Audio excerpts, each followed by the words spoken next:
अरे देवा, डोकं अजूनही ठणकतंय माझं. तरी आता जरा अंघोळ केल्यावर बरं वाटतंय.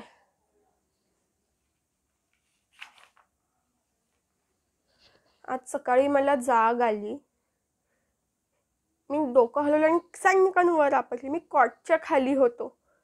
मी बाहेर आलो. मी आजूबाजूला पाहिलं. अख्खा रूम पसाऱ्याने भरलेली होती. मी स्वतःकडे पाहिलं.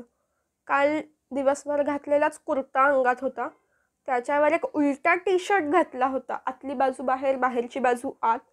डोकं वेड्यासारखं ठणकत होतं आणि कोणीतरी पुन्हा पुन्हा बेल वाजवत होतं.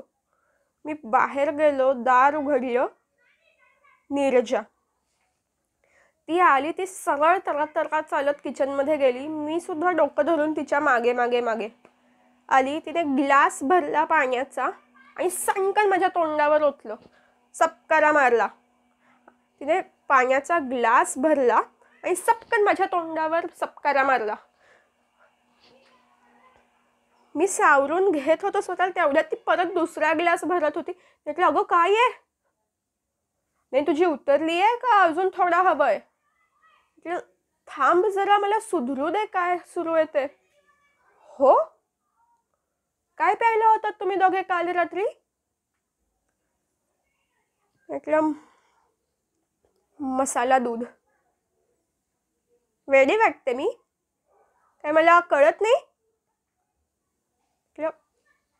खरंच मसाला दूध प्यायलो होतो. गॅसवर भांडं तसंच होतं. गॅस बंद होता. आमचे ग्लास सुद्धा, एक ग्लास तिथेच होता. फ्रीजचं दार उघडं होतं. फ्रीजमधलं सामान निम्म आत निम्म बाहेर होतं. फ्रीजमध्ये माझं एक पुस्तक, बंड्याची पॉवर बँक, माझे हेडफोन्स आणि बंड्याचा चार्जर दिसत होता. नशीब फ्रीजचं स्विच बंद होता आणि त्या फ्रीजच्या पुढे बंड्या सपशेल झोपलेला होता डाराडूर. आणि आम्ही दोघे आधी, मी म्हटलं किचनमधून तरी बाहेर जाऊया. नाही, पण काय प्यायला काय होतं? आपलं खरंच मसाला दूध होतं. तिने गॅसवरच्या भांड्यात पाहिलं, एक बोट बुडवलं आणि चाटून पाहिलं. आणि एकदम तिने माझ्याकडे पाहिलं. मला चढणार नाही ना? म्हटलं, कळेल अर्ध्या तासात. ने कचकन माझ्या पायावर पाय दिला. म्हटलं, आज मला खरंच माहीत नाही आहे, कळेल अर्ध्या तासात चढते की नाही चढते तुला. मला नाही माहिती काय प्यायलं होतं आम्ही. असं कसं होऊ शकतं? हे पहा, काल रात्री कॉलेजमधून घरी आलो. छान मूड होता. आम्ही ठरवलं की मस्त कविता, आकाशात चांदण्यात आपण कवितांची मैफिल करूया, मसाला दूध वगैरे असा आमचा प्लॅन होता. म्हणून मी भाजी आणायला ज्यावेळेस बाहेर पडलो त्यावेळेस मी दूध आणि दुधाचा मसाला घेऊन आलो. मी तिला पिशवी दाखवली. तर ती पिशवी अख्खी उघडी केली. तिने पिशवी अख्खी उलटी केली ओट्यावरच. म्हटलं, भेंडी? तिने माझ्याकडे पाहिलं. भेंडीची भाजी आहे? मी भेंडी नव्हती, मी गवार आणली होती आणि दुधाचा मसाला आणि दूध, बस, बाकी काही नव्हतं. मग हे काय? त्या पिशवीतून एवढी भेंडीची भाजी, 3-4 रुमाल, एक मास्क आणि एक पेन रिलीफचा स्प्रे बाहेर पडला होता. मग हे कुणाचं आहे? मला नाही माहिती, आमचं सामान नाही आहे. पिशवी सेम आमच्यासारखी आहे. आमच्या पिशवीत फक्त दूध, दुधाचा मसाला आणि एक भाजी असणार होती. हे स्प्रे बी माझा नाही आहे. कसं काय तुझ्या प्रत्येक वेळेस गोष्टी बदलल्या जातात रे?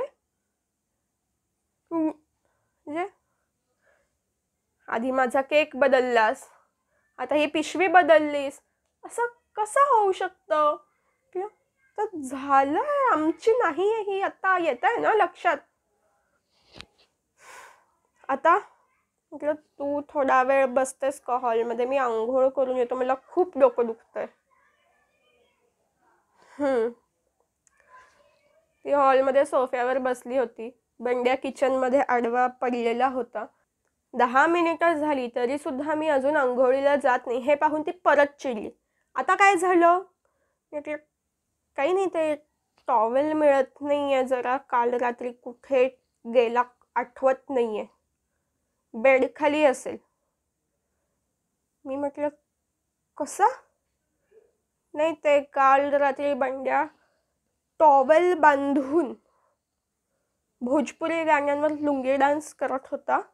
बेडखाली मिळेल तुला. मी बेडखाली डोकावलं, खरंच माझा टॉवेल होता. म्हणजे आता मी चक्कर येऊन कसा पडलो नाही तिथे मला अजून कळत नाहीये. काय काय राडे घातलेत आम्ही रात्री, देवा. सो आय होप तुम्हाला नीरज आणि नीरजा, एक होतकरू लेखक आणि एक भावी इंजिनियर याची खट्टी मिठी रोजची लव्ह स्टोरी आवडतीये. जर तुम्हाला सगळे आतापर्यंतचे एपिसोड्स पाहायचे असतील तर या प्लेलिस्टवर क्लिक करा. जर या चॅनलला सबस्क्राईब केलं नसेल तर प्लीज या बटनवर क्लिक करून या चॅनलला सबस्क्राईब करा. आणि माझा अजून एक इंग्लिश चॅनल आहे, त्याच्यासाठी तुम्ही या बटनवर क्लिक करू शकता. थँक्यू.